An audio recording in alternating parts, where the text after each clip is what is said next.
de bonne échelle. On va s'intéresser à ce que vous évoquiez tout à l'heure, c'est-à-dire l'idée d'une consigne ou d'un retour à la consigne pour les bouteilles plastiques. C'est une des mesures phares du projet de loi sur l'économie circulaire présenté en Conseil des ministres début juillet. Il faut dire qu'en France, 4 bouteilles plastiques sur 10 échappent au recyclage, ce qui nous met parmi les mauvais élèves de l'Europe. Reportage signé Laura Rado et Mathieu Vibo.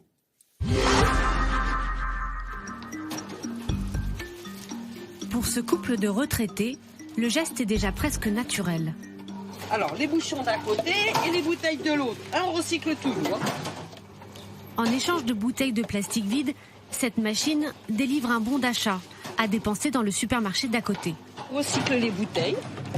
Voilà, au lieu de les mettre à la poubelle, et ben voilà. Et ça nous permet d'avoir... Alors, ça combien 2 centimes. Je crois que c'est 2 centimes la grosse et 1 centime et 1 centime la petite. Et voilà. Et on a 1,12 €. Depuis 2017, une centaine de kiosques de ce type ont fleuri sur les parkings de supermarchés. Un système de gratification pour encourager à mieux recycler. Car la France est à la traîne. Seuls 58% du plastique est réutilisé. Alors le gouvernement a eu une idée, rétablir le système de consigne. En rapportant ses emballages plastiques, le consommateur pourra récupérer sa caution entre 10 et 25 centimes. L'objectif, atteindre 100% de plastique recyclé d'ici 2025. Mettre fin au gaspillage, cette ambition est partagée par les collectivités. Mais pas la méthode. D'abord parce que la consigne risque d'entrer en concurrence avec le tri à domicile, tout récemment simplifié.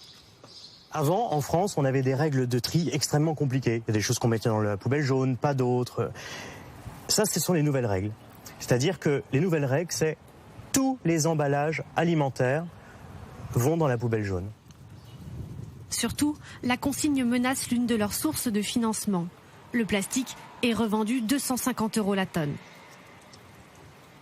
On nous dit aujourd'hui, finalement, vous allez perdre une part essentielle des volumes des emballages qui vont être donnés aux grands de l'agroalimentaire, aux gros de la grande distribution, puisque demain, votre poubelle, votre bouteille qui a de la valeur, vous irez la donner chez votre distributeur au lieu de la donner à votre collectivité qui, en votre nom, la revendait, ce qui permettait de financer le service sans avoir recours à l'impôt.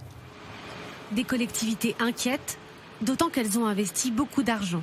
600 millions d'euros injectés depuis 2017 dans la modernisation des centres de tri. À l'image de cette usine de Seine-Saint-Denis, où 200 tonnes de déchets sont traités chaque jour. Ici, c'est le contenu des poubelles jaunes, des bacs jaunes, intégralement. Et il a subi aucun traitement entre la porte des immeubles et son arrivée ici. Donc vous voyez, il y a des cartons, des petites bouteilles, des grandes canettes, des sacs plastiques, des barquettes. Il y a vraiment de tout. De tout qu'il faut donc trier. Le parcours est ultra rapide. 7 minutes pour que ces machines dernière génération extraient la résine de plastique.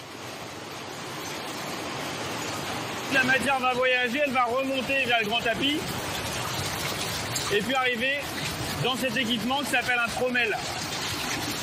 Le trommel permet de secouer les matières et de commencer à les cribler par taille, tout simplement. Des caméras infrarouges repèrent ensuite les différents types de déchets, avant un contrôle final effectué à la main. Dernière étape, les matières sont pressées et conditionnées sous forme de balles de plastique.